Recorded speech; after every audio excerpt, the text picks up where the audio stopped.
Wa ma khalaqtul jin wal ins illa liya'budu. Aku tidak menciptakan jin dan manusia kecuali untuk beribadah kepadaku. Sedangkan iblis itu golongan kafir. Berbeda jin dan iblis, berbeda. Nah, kemudian kalau kita lihat di dalam penjelasan yang ada di dalam kitab mereka, misalnya kitab yang mereka gunakan, misalnya di Yesaya 45 nomor 7, bisa dibaca Dinda? Yesaya 45 kayaknya nomor 7, coba dibaca aja dulu.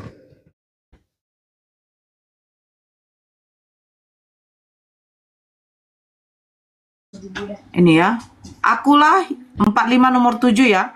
Akulah yang menjadikan terang dan menciptakan gelap, yang menjadikan nasib mujur dan menciptakan nasib malang. Akulah Tuhan yang membuat semuanya ini. Nah, kata malang di situ itu berasal dari kata ra dalam bahasa Ibrani. Bahasa Inggrisnya evil. Artinya apa itu? Libis. Ya kan? Akulah. Jadi tadi juga saya sempat nonton sebentar si RK, ya Roh Kematian. Dia berdiskusi PK-PKan dengan seorang ibu. Dia mengatakan bahwa Allah tidak menciptakan iblis. Tuhan tidak menciptakan iblis. Ini adalah kebodohan yang sangat bahlul. Sudah bodoh bahlul lagi. Yohanes 1 nomor 3. Segala sesuatu dijadikan oleh Dia. Segala sesuatu dijadikan, segala sesuatu diciptakan oleh Dia. Itu Yohanes 1-nya loh. Kemudian di dalam kitabnya orang Yahudi, Mazmur 33 nomor 9, Yesaya 55 nomor 11, segala sesuatu diciptakan berasal dari firman. Jadi iblis ini juga ciptaan, sebagaimana malaikat itu adalah ciptaan. Sifat jahat, sifat baik itu ciptaan. Makanya coba lihat, pohon apa yang kemudian dihindarkan oleh Adam di Ganbi Eden? Pohon apa Dinda? Pohon pengetahuan.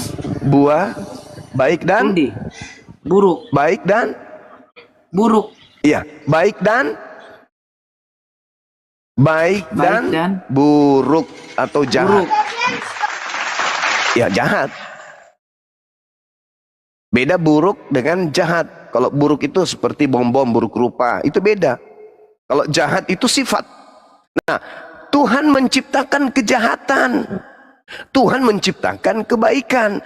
Kalau Tuhan tidak menciptakan kejahatan, pertanyaan saya, di dalam konsep Kristen, Tuhan menciptakan malaikat. Malaikat kemudian ingkar, tidak mau kemudian tunduk kepada Adam, sehingga kemudian mereka menjadi iblis. Pertanyaan saya, boleh tidak malaikat ingkar, malaikat membangkang, kalau Tuhan tidak menciptakan sifat jahat?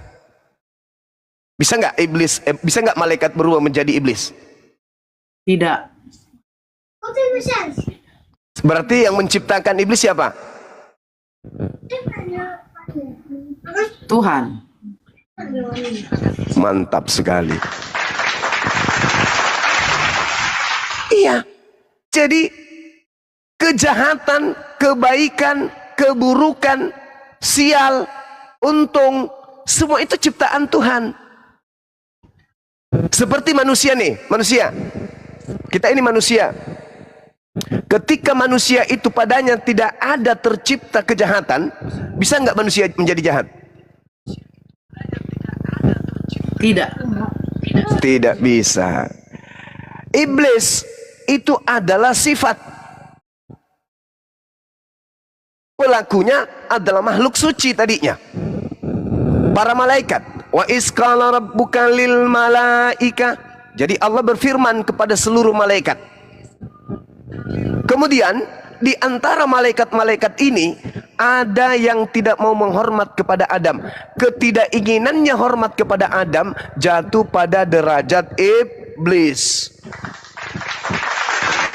Pertanyaan saya, apakah manusia lahir sudah kafir? Tidak.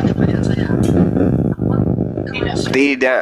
Yang membuatnya kafir adalah potensi yang sudah disediakan oleh Allah. Wa qulil haqqu mir rabbikum. Kebenaran semuanya sudah ditorehkan oleh Allah. Barang siapa yang mau kafir, silakan kafir. Barang siapa yang mau beriman, silakan beriman. Artinya, Tuhan menciptakan itu semua. Tuhan menciptakan potensi jahat. Kenapa? Karena Tuhan menciptakan kejahatan. Tuhan menciptakan manusia bisa menjadi baik. Kenapa? Karena Tuhan memberikan potensi kebaikan. Semua diciptakan oleh Allah. Itu tertulis sendiri di dalam kitabnya mereka. Yohanes 1, nomor 3, nomor 2, nomor 3. Segala sesuatu dijadikan oleh Dia. Apakah iblis ini sesuatu? Iya. Iya dong, berarti iblis juga diciptakan oleh Dia. Begitu. Jangan pura-pura maksud suci. Oh, Tuhan kami tidak menciptakan iblis. Nenek lu kiper. Kalau Tuhan tidak menciptakan iblis, lalu siapa yang mencipta selain daripada Tuhan? Katanya Tuhan lu maha pencipta, tapi ternyata masih ada saingannya. Ada pencipta lain, itu namanya kopla. Ada pencipta lain selain daripada Tuhan. Tuhan itu maha tinggi. Dia mau menciptakan genderuwo, menciptakan setan, menciptakan iblis, menciptakan apapun itu, semuanya derajatnya di bawah. Dan tidak akan merusak kemudian kemahakesuciannya. Tidak merubah. Tuhan menciptakan iblis, oh langsung dia menjadi tidak suci. Bukan begitu. Tuhan itu maha segala-galanya. Dia paling tinggi. Yang di bawah itu ciptaan. Adalah malaikat, adalah iblis, adalah jin, adalah manusia, adalah bom-bom, genderuwo, sundel bolong. Semua diciptakan oleh Tuhan. Di bawah itu level makhluk. Bukan berarti Tuhan menciptakan iblis, lalu antas Tuhan kemudian itu ternoda kesuciannya. Tidak. Bukan kayak begitu. Panjangan Misalnya Bang Cuma. kemudian Mau diskusi atau mau memang, foto supaya kita turun yang oh mau diskusi boleh kawan, boleh silakan. Maaf ya kalau Anda lagi sensitif, maaf. Itu Silakan. kenapa noise, Bang? Noise ya? Apa itu? Iya, kayak bunyi krrrr. Masih? Sambil ngecas. Masih? Masih. Kenapa itu? Bukan saya Ngecas berarti. ya? Bukan, Saya udah Abang, cabut. kayak bunyi. Hah? Ah, ini udah. Tadi bunyi drrrr, kayak suara mesin gitu. Oh ya sudah. Udah. Iya. Ya, Oke. silakan, Arul. Oke. Silakan saudara Arul. Baik. Iya, jadi saya potong kan karena tadi kan diajak naik buat yang Kristen katanya, makanya saya naik. Sudah berapa lama di atas Bang? Udah berapa lama di atas? 1 jam? Baru 1 menit. Belum. baru 1 Belum, saya menit. menaikkan. Saya yang terima. Baru Saya yang ngasih. sensitif berarti abangku ini mungkin lagi haid ya. Baru 1 menit di sini udah maaf Bang Di kalau bawah lagi pun haid. tadi abang sudah kultum Bang, di bawah abang sudah kultum. Saya Oh naik, beda abang masih kalau Anda lanjut di bawah. kultumnya. Kalau Anda di bawah Anda tinggal keluar. Tapi kalau sudah baru di atas baru 1 menit ternyata sensitif ya nggak apa-apa lah, maklum. Bulan puasa mungkin lagi haid. Silakan. Bang, ya. Bang, Iya. ini saya Bapak memang, Dedi. ini memang saya pengen banyak belajar sih. Saya Kristen, tapi bukan hanya ingin belajar dari keyakinan saya, tapi dari keyakinan yang lain juga. Jadi saya nggak terlalu aktif di Komal. Jujur saya nggak terlalu aktif. Kalau ada waktu, saya coba dengar. Kemudian saya coba cari kebenarannya, mau dari keimanan manapun.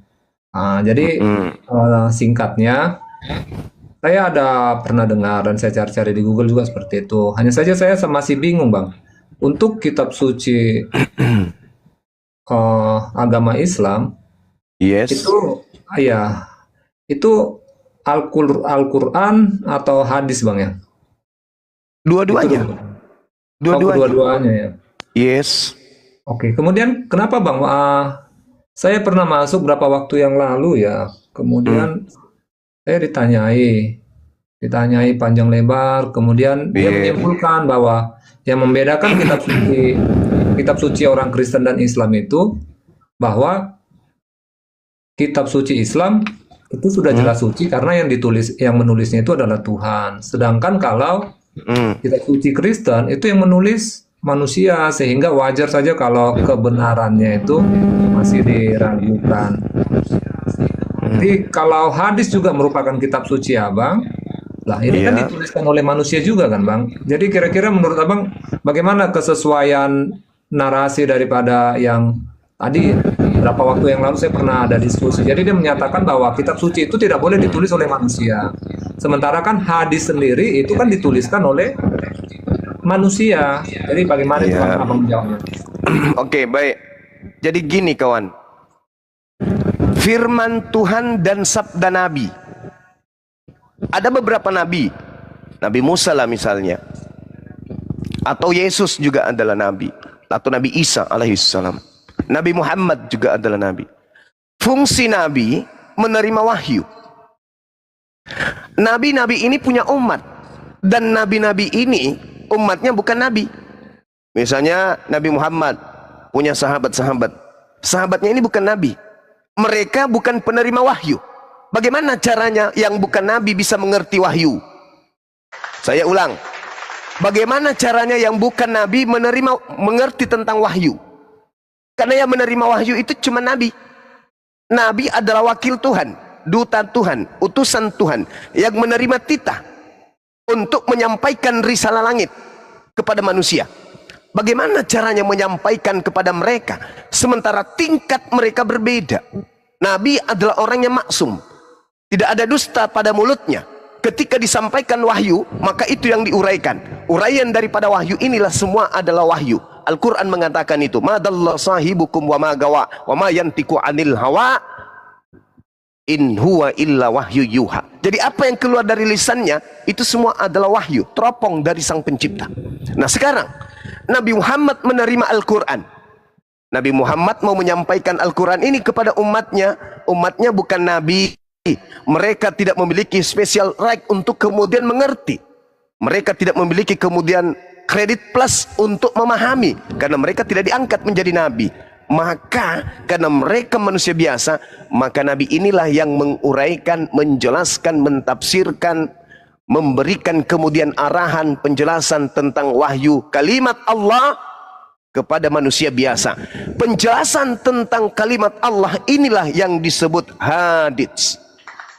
Sama seperti seorang arsitek melihat sebuah bangunan masjid.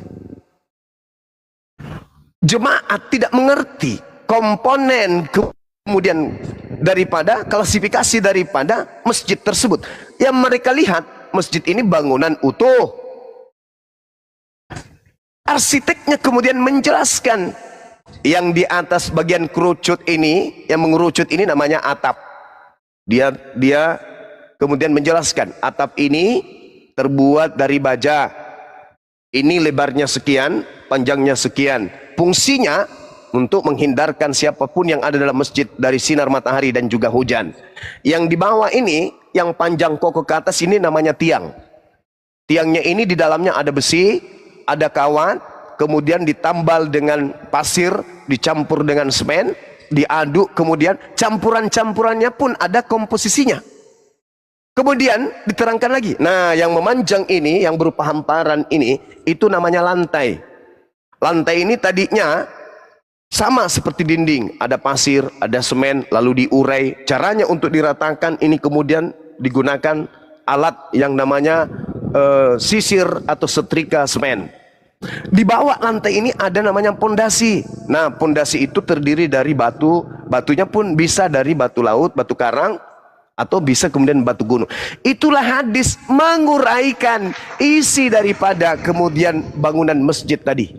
Itulah hadis menguraikan isi daripada Al-Quran itu tadi. Mana legalitas kepada Rasulullah untuk menyampaikan Al-Quran, untuk menguraikan Al-Quran? Baca Al-Quran surah An-Nahl ayat 44. Nabi Muhammad diperintahkan untuk menjelaskan isi Al-Quran. Penjelasan isi Al-Quran inilah yang disebut hadits. Saya kasih contoh kepada saudara. Yesus berkata di dalam Yohanes 17 nomor 8, segala firman yang engkau berikan telah aku sampaikan kepada mereka. Yesus menerima firman. Apakah firman itu baku? Baku. Karena Yesus tidak punya hak menambah dan mengurangi firman tersebut. Mana dalilnya? Yohanes 12 nomor 49 nomor 50. Aku tidak berkata-kata dari diriku sendiri. Apa yang aku katakan adalah apa yang diperintahkan untuk aku sampaikan dan aku sampaikan dan aku ajarkan. Dan firman Tuhan itu kekal. Artinya tidak bisa ditambah, tidak bisa diurangi. Ulangan 4, jangan kau menambah, jangan kau mengurangi. Tidak boleh.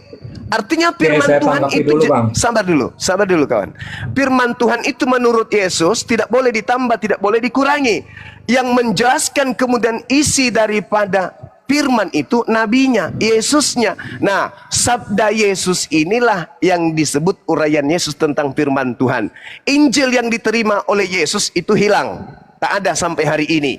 Sabda-sabda Yesus yang tertuang kemudian dalam catatan histori para pewarta yang Anda jadikan sebagai kitab kanon, itu hanya sabda Yesus, itu bukan firman Tuhan. Jadi yang Anda sampaikan hari ini di gereja, itu hadits, bukan firman Tuhan. Itu pun hanya terjemahan. Nah, permasalahannya, apakah itu hadis palsu atau itu hadis lemah? Kesimpulannya, kalau kita mengacu kepada ilmu sanad, mata rantai penyampaian, hadits yang Anda gunakan bernama Lukas, Markus, Matius, Yohanes, kemudian Petrus, dan juga Roma, Galatia, itu semua adalah hadis palsu. Maudhu. Kenapa? Karena tidak sampai kepada sang sumber, yaitu Yesus. Sampai sini paham? Oke, Waktu saya saya masih tanggapi, ada Bang, 30 menit. Ya, silakan. Oke, ya jadi penjelasan Abang, tapi jangan tolong dipotong Bang ya. Ya, silakan. Sampai 5 menit lah. Oke, jadi penjelasan Abang itu banyak sekali yang keliru ya. Itu sangat-sangat keliru sekali. Tadi Abang mengatakan bahwa berarti Anda orang hadis- pintar, pura-pura mau belajar. Karena Janganlah saya pun dipotong. disalahkan.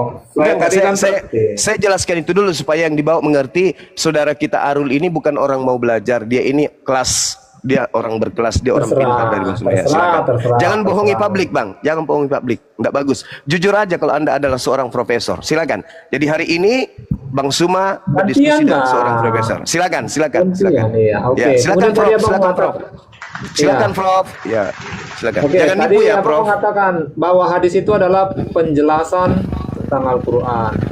Bang, Abang juga kan harus mengakui juga, nggak semua di dalam hadis itu dia menjelaskan tentang Al-Quran. Contohnya misalnya, di Al-Quran itu kan nggak ada dikatakan siapa manusia yang kedua atau istri daripada Adam. Kan enggak, itu maksudnya kan di hadis, benar nggak Bang? Itu kan, ya, jadi itu kan bukan berupa penjelasan, tetapi apa yang tidak ada di dalam Al-Quran, itu ada nanti isinya di dalam hadis. Kemudian tadi Bang mengatakan bahwa hadis itu, tapi mohon Ya, dikoreksi. sebentar Arul. kalau- Arul, sebentar dulu. Bang Zuma, Ya. kenapa noise ya? Kok bisa ya? Ah, udah. Iya, udah nggak noise. Masih. Udah nggak lagi. Ya, Oh, iya. lanjut Arul. Oke, kemudian tadi sampai di mana ya saya cerita ya? Saya jadi lupa karena dipotong tadi. Istri Yang Adam. Istrinya Adam. Oke, Berarti itu ya. hanya penjelasan. Iya, kan kalau penjelasan berarti kan ada sesuatu yang belum dipahami. Ya namanya juga menjelaskan ya. Misalnya apa tujuan kita beragama? Ya toh, nanti ada penjelasannya itulah dalam makan kira-kira seperti itulah kalau pengertian dari penjelasan. Berarti kan ada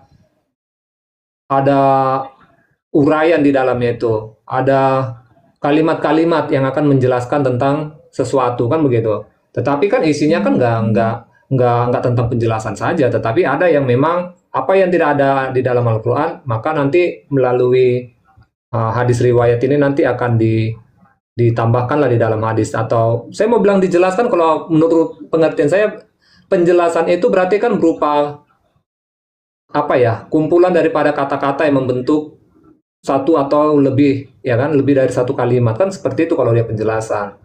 Kemudian tapi ini saya pengen belajar banyak saja, pengen banyak belajar. Kemudian tadi Abang mengatakan bahwa, tadi kan pertanyaan saya kan, ada yang mengatakan bahwa kalau kitab suci, maka itu tidak boleh tulisan manusia. Maka yang merupakan kitab suci itu adalah Al-Quran, ya, karena itu datangnya memang langsung, yang menuliskan itu adalah Tuhan ataupun Allah itu sendiri. Tapi ketika Abang juga mengakui dan semua umat muslim juga mengakui bahwa hadis itu juga adalah kitab suci. Makanya ini kan yang menjadi pertanyaan bagi saya dan juga bagi orang Kristen. Berarti kan di dalam keislaman juga kan mengakui bahwa tulisan, sekalipun abang tadi mengatakan bedanya hadis itu kan penjelasan, tetapi kan itu juga kan memberikan apa ya, memberikan pengertian ya, yang menjadi dasar keimanan daripada umat muslim juga kan hadis itu tadi. Jadi saya mau mengambil contoh, mau mencari kebenaran. Contohnya ini misalnya tentang surga dan neraka. Nanti abang bisa tanggapi tentang surga dan neraka. Di Al-Quran itu dijelaskan bahwa di surah Hud 106 sampai 108 bahwa surga itu dan neraka itu adalah tempat yang kekal. Di surah Hud 106 ayat sampai 108 bahwa surga itu adalah merupakan tempat yang kekal. Jadi kalau orang yang punya kelakuan yang baik, taat pada ajaran agamanya, maka dia akan masuklah dia ke surga. Begitu juga sebaliknya, orang jahat akan masuk neraka. Dan ada kata kekal. Kalau kata kekal itu artinya kan tidak akan ada lagi perubahan. Kekal itu kan berarti selamanya dia akan di situ. Tetapi kan berbeda dengan hadis riwayat Bukhari nomor 6086. Mohon maaf kalau nomornya saya keliru ya, nanti bisa dikoreksi. Bahwa surga dan neraka itu bahwa orang-orang yang jahat sekalipun selama dia beriman, dia akan dimasukkan ke dalam neraka, tetapi hanya seperti apa ya, tempat apa bang ya, pemurnian ya atau sejenisnya lah. Kemudian tetap orang-orang yang beriman dia nanti akan pada waktunya akan dimasukkan ke dalam surga. Jadi kan ini menurut saya ini yang masih membingungkan di saya. Ini seperti bertentangan. Mungkin sampai di sini dulu bang. Silakan abang jelaskan. Penjelasan abang seperti apa? Baik. Oke, baik. Saya ambil dari yang terakhir. Yang pertama ketika berbicara mengenai surga neraka. Yang kekal itu dalam neraka itu adalah orang-orang kafir. Innal ladzina kafaru min ahlil kitabi wal musyrikina fi nari jahannam khalidina fiha. Mereka di dalam neraka itu kekal, orang-orang kafir. Tapi kalau orang-orang yang beriman, ada iman di dalam hatinya, neraka itu bukan tempat tinggalnya. Neraka hanya tempat singgah untuk mencuci dosa-dosanya. Bukankah Tuhan itu maha adil? Tuhan itu adil. Ketika orang itu memiliki amal kebajikan, ada kesolehan, ada imannya kepada Allah, harus dibalas. Makanya di dalam kitab saudara Yohanes 5 nomor 29, manusia dibangkitkan untuk dibalas sesuai dengan perbuatan masing-masing. Nah kalau perbuatannya ada baik, ada buruk, ya harus. Illal ladzina kafaru, kecuali kepada orang-orang kafir. Kebaikan apapun yang dilakukan, kekal di neraka. Tidak ada sedikit pun surga baginya. Tapi kalau orang beriman, sama seperti di Mazmur 66 nomor 12. Engkau telah membiarkan orang-orang melintasi kepala kami. Kami telah menemukan. Kenapa kok pakai Alkitab? Saudara, saya sedang Bang. menjelaskan. Sabar Kenapa dulu. takut? Kalau Anda seorang profesor, dengar. Kalau Anda seorang profesor, orang yang lebih paham dari Bang Suma, sabar Maksudnya, dulu. kok Ini abang ngambil giliran saya, rujukan- jangan kepanasan. Jangan kepanasan. Rujukan dari Ini saya Alkitab, loh. mengutip. Ini kan- Saya mengutip dari kitabnya saudara kami Yahudi, bukan dari kitabnya Kristen. Paham? Mazmur itu bukan kitabnya Kristen. Sabar dulu.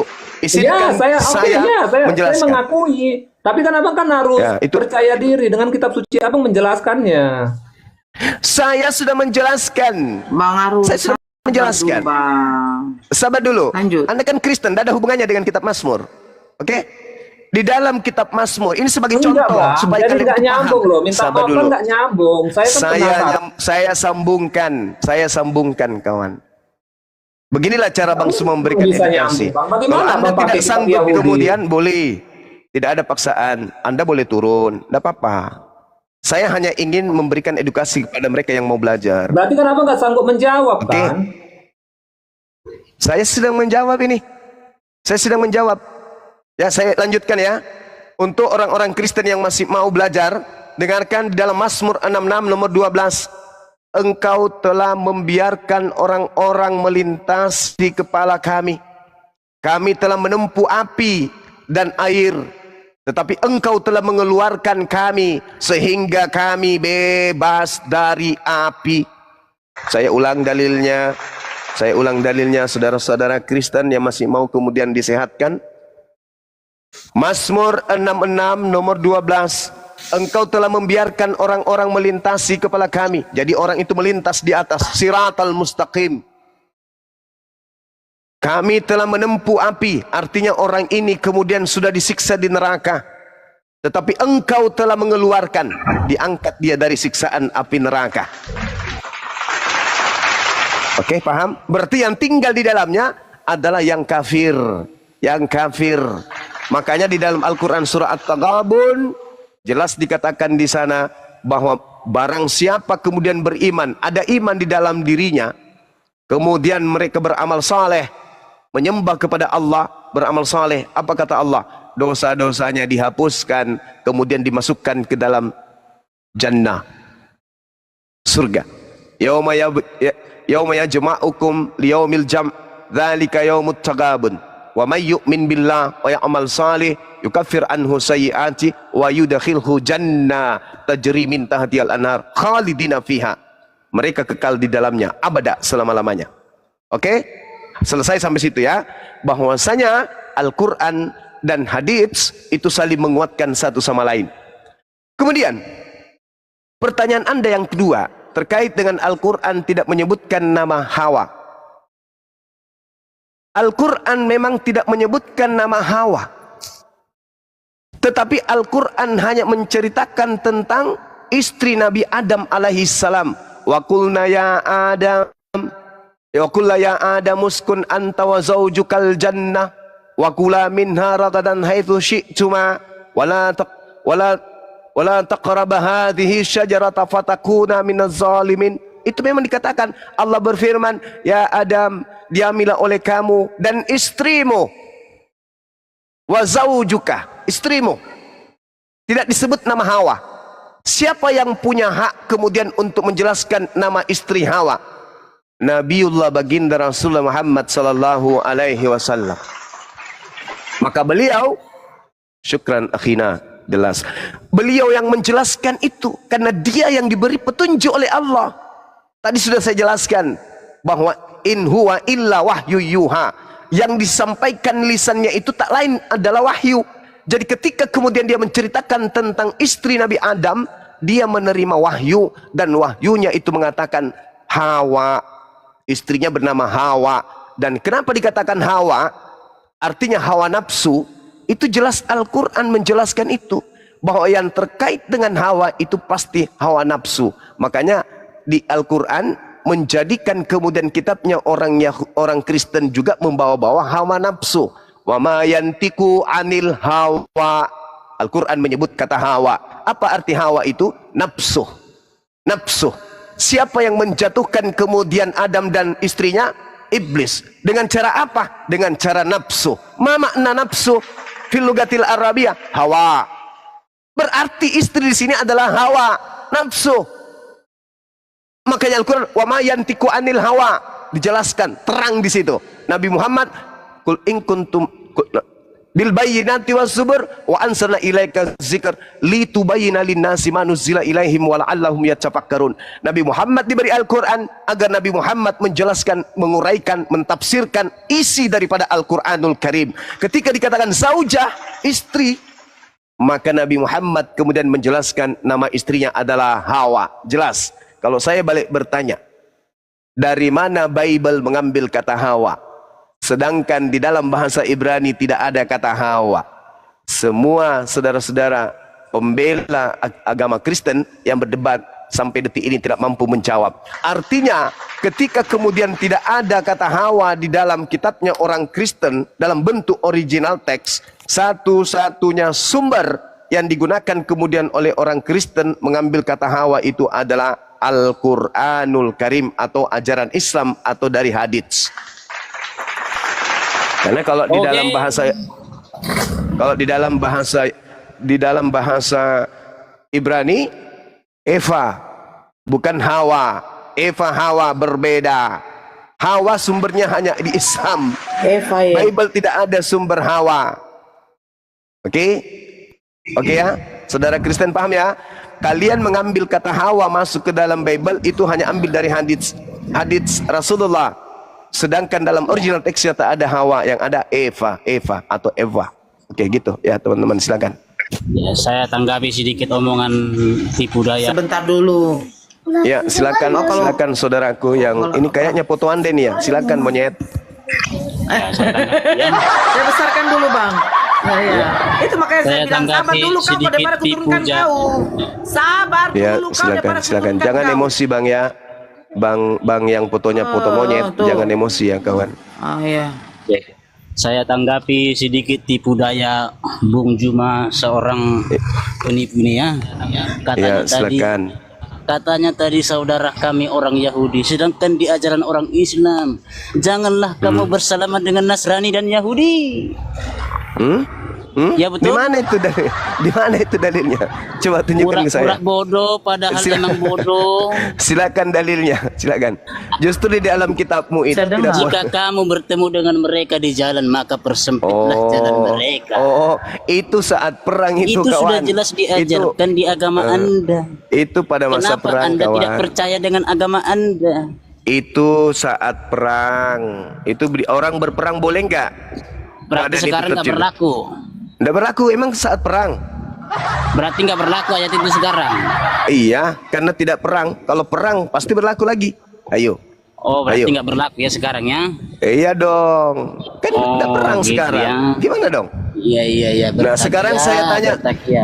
Saya kembali bertanya samamu. Itu kan sudah jelas perintah. Janganlah kamu tidak ada Itu pada saat kamu berperang. itu masa perang. Tidak ada. Kawan, kalau Jangan saya baca Anda dalil menipu. perang di dalam Bible yang Anda pakai, Tidak ada bunuhlah di situ di setiap saat apapun yang bernapas. Kenapa kau tidak bunuh ada kami di sekarang? situ dikatakan di saat kamu Nah, itu perang apa? Asbabul Itu wurudnya itu apa? jelas-jelas Asbabul wurud hadits itu apa? Ah, susah kan kau? Ah, nggak bisa. Kalau dikatakan perang, ya jagonya perang di dunia ini siapa? Ya, perang masuk ke Indonesia, memerangi Indonesia sebelum merdeka 350 tahun. Itu siapa? Agamanya apa? Nama Tuhannya siapa? Apa nama rumah ibadahnya? Kitabnya apa? Rasanya siapa? Sudahlah. Bulan puasa ini. Jadi gitu ya, sahabat-sahabat sekalian, adik-adik sekalian. Kalau ada kemudian saudara Kristen yang sanggup menunjukkan ke kita bahwa yang disembah oleh orang Kristen bernama Yesus Kristus, sabar bang, adalah Yesus anak Maria, masih berlaku 20 juta untuk saudara Kristen. Saya ulang, siapapun yang mampu membuktikan dari Kristen, baik itu Edis, Pak Bom, RK, Sofiatul atau Kristen, Erben, siapa lagi? Kiamat. Ini tantangan sudah berhari-hari, sudah dari sejak bulan suci Ramadan sampai hari ini. Belum ada kemudian orang Kristen yang mampu membuktikan bahwa yang disembah oleh Kristen itu adalah betul-betul Yesus Sang Penginjil yang datang di tengah-tengah Bani Israel membangkitkan orang mati. Hari ini ya masih berlaku 20 juta bagi saudara Kristen yang bisa membuktikan bahwa yang datang kepada Paulus itu adalah anak Maria Sang Penginjil. Saya kasih waktu, silakan. Saya rehat 1 jam ke depan untuk ibadah Jumat.